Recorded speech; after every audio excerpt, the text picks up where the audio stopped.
अस्सलाम वालेकुम दोस्तों, कैसे हैं आप दोस्तों। अब तक ये चैनल आपने सब्सक्राइब नहीं किया, जरूर सब्सक्राइब कीजिए, साथ घंटी का निशान है उसको लाजमी दबा के इस वीडियो को लाइक कर दीजिए। दोस्तों, नवाज शरीफ साहब ने गुज़िश्ता दिनों जो तकरीर की उसके बाद एक हलचल है जो इस्लामाबाद और रावलपिंडी में बर्पा हो गई है। नवाज शरीफ साहब जब 21 अक्टूबर को पाकिस्तान वापस आए तो तासुर ये दिया गया कि कोई डील है, कोई मुआहदा है, कोई मामला तय किए गए हैं। उसके बाद नवाज शरीफ साहब की मुल्क वापसी हुई है, जिसके बाद उन्होंने एक मीनारे पाकिस्तान पे बड़ा जलसा करके दिखाया था।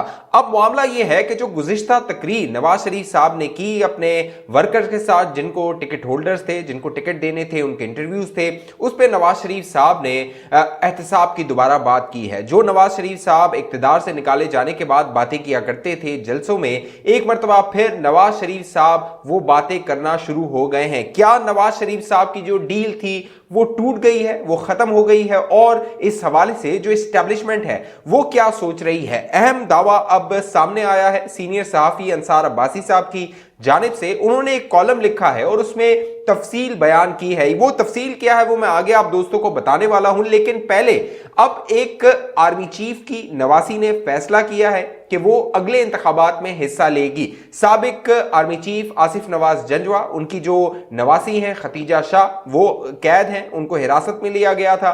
9 मई को जो बलवे किए गए थे तहरीक इंसाफ की जानिब से, उन पर यानी खतीजा शाह पर मुकदमा 4 के करीब मुकदमात थे जो दर्ज किए गए थे। मुख्तलिफ जो कह लीजिए कि मुकदमात में उनकी जमानतें होती रहीं, लेकिन 17 नवंबर को जब आखिरी बार जो जमानत थी वो हुई तो पंजाब हुकूमत ने MPO के तहत खतीजा शाह को हिरासत में ले लिया था। उसके बाद से जो खतीजा शाह है वो कोट लखपत जेल में लाहौर में थी।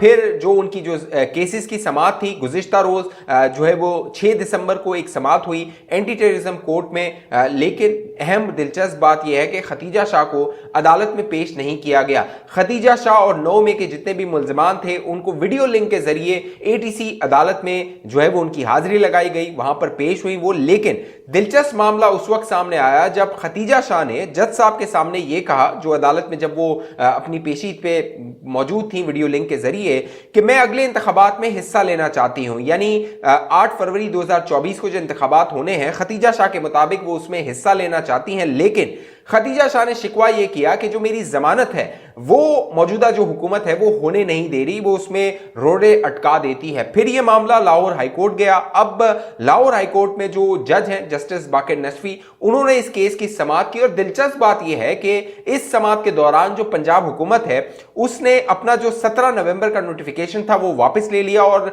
जज साहब से कहा कि अब उन्हें खतीजा शाह की मजीद जो हिरासत है वो नहीं चाहिए। जब ये फैसला हो गया, पंजाब हुकूमत ने ये मौक़िफ़ इख्तियार किया, तो उसके बाद खतीजा शाह और उनके वकला ये सोच रहे थे कि शायद अब खतीजा शाह बाहर आ जाएंगी, वो जाके इंतखाबात लड़ेंगी, 8 फरवरी के अपनी मुहिम चलाएंगी। लेकिन ऐसा नहीं हुआ, क्योंकि जहां पंजाब हुकूमत ने अपना नोटिफिकेशन वापस लिया, वहीं जो कोयटा की पुलिस है वो वहां पर मौजूद थी और वो एंटी टेररिज्म कोर्ट गई ATC की अदालत में और उसने जाकर खतीजा शाह का 2 दिन का रिमांड ले लिया। यानी खतीजा शाह जो है वो एक मुकदमे से निकली, दूसरे मुकदमे में फंस गई, जो कि ATC अदालत ने कोयटा की जो पुलिस थी उसे 2 दिन का रिमांड खतीजा शाह का दे दिया। उसके बाद अब खतीजा शाह को 13 दिसंबर को अदालत में जो कोयटा की पुलिस है वो पेश करेगी। लेकिन दिलचस्प बात यह हुई कि जब यह मामला हो रहा था, यानी खतीजा शाह को कोयटा पुलिस हिरासत में ले रही थी, उसी वक्त जो जस्टिस बाकिर नसवी हैं जो कि लाहौर हाईकोर्ट में समाअत कर रहे थे, उनको यह बताया गया कि आपकी अदालत से तो रिलीफ मिल गया है, पंजाब हुकूमत ने अपना ऑर्डर वापस ले लिया है, लेकिन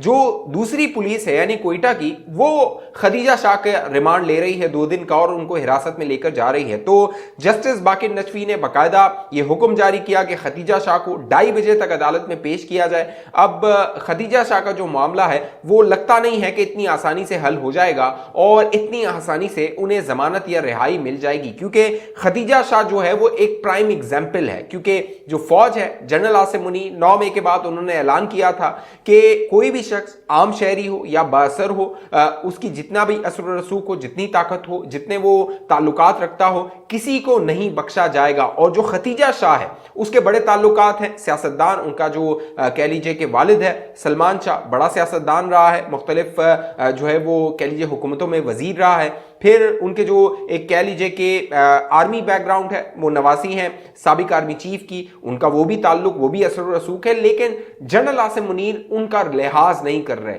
जनरल आसिम मुनीर एक ही कह लीजिए कि जो है वो लाठी से सबको हाँक रहे हैं और जो सबका एहतसाब है वो यकसा हो रहा है। तो अब देखना यह है कि खतीजा शाह जिसने इरादा जाहिर किया है कि वो इंतखाब लड़ना चाहती है, क्या वो इंतखाब लड़ सकती है, और अगर वो इंतखाब लड़ती है तो वो हल्का कौन सा होगा और उसे कामयाबी मिल सकेगी या नहीं मिल सकेगी। क्योंकि अब मामला यह है कि जो तहरीक इंसाफ है उसने इंतखाबी हिकमत अमली बनाई है। इससे पहले जो इमरान खान साहब अडियाला जेल में मौजूद हैं, उन्हें खदशा था कि जो बल्ले का निशान है वो शायद इलेक्शन कमीशन ऑफ पाकिस्तान उनसे ले लेगा। तो एक तरकीब ये बनाई गई कि गौर खान को नया पार्टी चेयरमैन बना दिया गया। गौर खान को पार्टी दे दी गई, इमरान खान साइडलाइन हो गए और इमरान खान को यह लग रहा था कि इससे उनके तमाम जो मसाइल हैं, सियासी मसाइल हैं, वो हल हो जाएंगे। लेकिन जो अकबर एस बाबर हैं, उन्होंने जाके इलेक्शन कमीशन ऑफ पाकिस्तान में इस मामले को चैलेंज कर दिया। इलेक्शन कमीशन ऑफ पाकिस्तान में जो भी मामला होता है वो आने वाला वक्त बताएगा। लेकिन अब जो बड़ा दावा सामने आया है वो ये आया है क्योंकि गौर खान को जब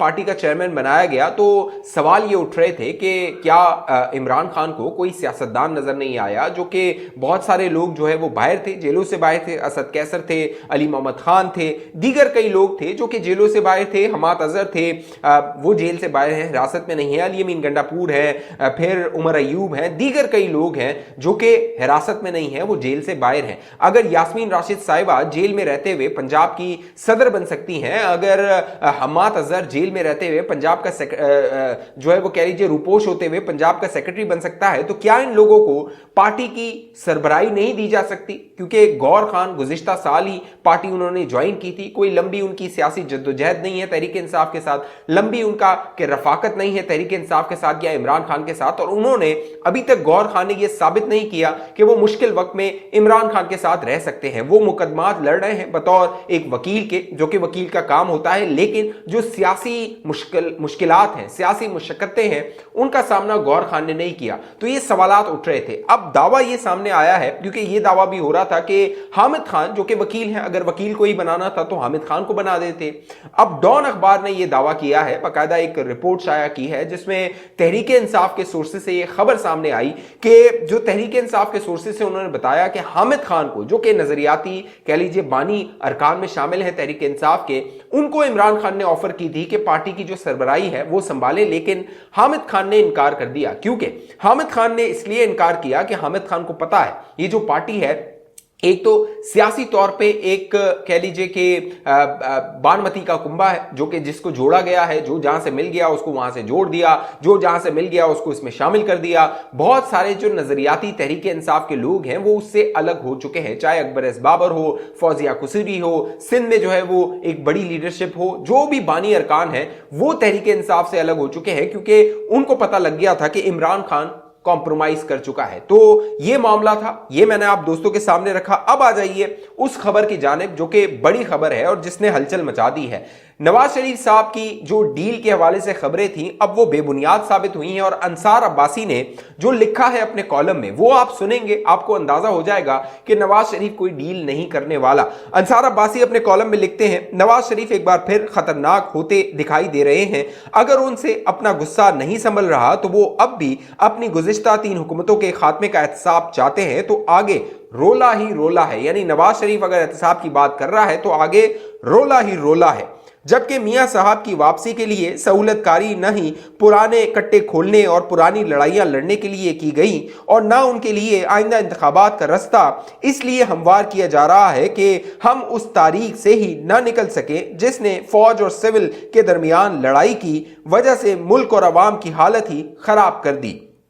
अगर मियां साहब ने भी वापस आकर लड़ना ही है तो फिर इमरान खान को भी इलेक्शन लड़ने दें, तहरीक इंसाफ का रास्ता क्यों रोका जाए, फिर जो इलेक्शन जीते अपने अपने बदले ले ले। ये अंसार अब्बासी साहब ने अपना ताजा कॉलम लिखा है जिसमें अंसार अब्बासी साहब को यह शिकवा है कि नवाज शरीफ साहब क्यों एहतसाब की बात कर रहे हैं, क्योंकि नवाज शरीफ अब सिर्फ 2017 के एहतसाब की बात नहीं कर रहा, वो 1993 के एहतसाब की बात कर रहा है। क्योंकि नवाज शरीफ साहब की माजी में जितनी भी हुकूमतें रही हैं, जो फौजी जनता है उसने हमेशा नवाज शरीफ को, जब भी यह नजर आया कि नवाज शरीफ परफॉर्म कर रहा है, कारकर्दगी दिखा रहा है, हालात बेहतर हो रहे हैं, माशी हालात बेहतर हो रहे हैं, लोग जो हैं वो नवाज शरीफ की जानिब मुतवज्जो हो रहे हैं और बहुत मुमकिन है कि नवाज शरीफ एक बार फिर इलेक्शन जीत जाए। यानी फौजी इस्टेब्लिशमेंट जो है वो कभी नहीं चाहेगी कि एक वजीर आजम दूसरी बार मुंतखब हो जाए अपने 5 साल मुद्दत पूरी करके। इसीलिए आज तक पाकिस्तान की तारीख में किसी वजीर आजम को अपनी 5 साल मुद्दत पूरी नहीं करने दी। जो आर्मी चीफ होते हैं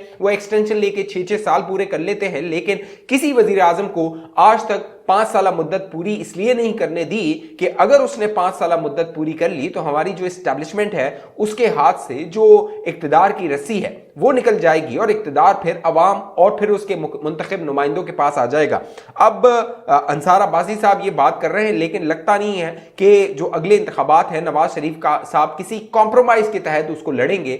नवाज शरीफ जब भी हुकूमत में आया है उसने कहा है कि अगर मुंतखब में हुआ हूं तो पावर भी मेरे पास होगा और इदारे मेरे मातहत काम करेंगे। तो अब देखना है नून लीग की क्या हिकमत अमली होती है और नवाज शरीफ साहब जो कट्टा खोल दिया है बकौल अंसार अब्बासी के, उस कट्टे को कहां तक फैलाते हैं। इस हवाले से आप दोस्तों की जो भी राय है नीचे कमेंट कीजिए। अब तक ये चैनल आपने सब्सक्राइब नहीं किया जरूर सब्सक्राइब कीजिए, साथ घंटी का निशान है उसको लाजमी दबाइए। फेसबुक पे देखने वाले दोस्त पेज को लाइक फॉलो करके इस वीडियो को लाजमी शेयर कीजिए। अगली वीडियो तक मुझे इजाजत दीजिए, अपना ख्याल रखिएगा। पाकिस्तान जिंदाबाद।